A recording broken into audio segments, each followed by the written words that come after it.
Allah subhanahu wa ta'ala is watching. And Allah knows what one thing could lead to.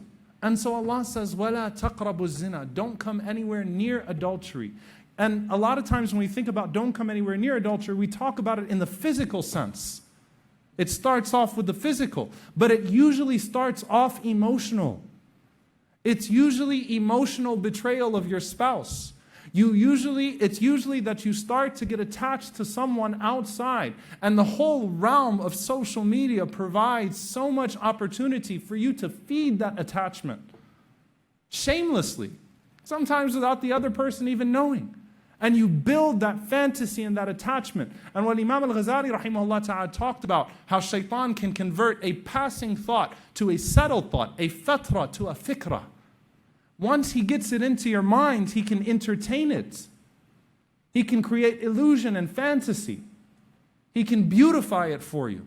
And next thing you know, your language is getting more loose.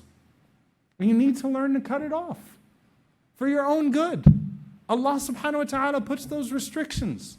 Do not let your emotional attachment to someone else start to lead to something else. And Imam al-Ghazali rahimahullah ta'ala said, and from the wisdoms of Allah's legislation, is that if you find yourself attached to a person, you should not be in the presence of that person, even if there is no khalwa, even if there is no seclusion.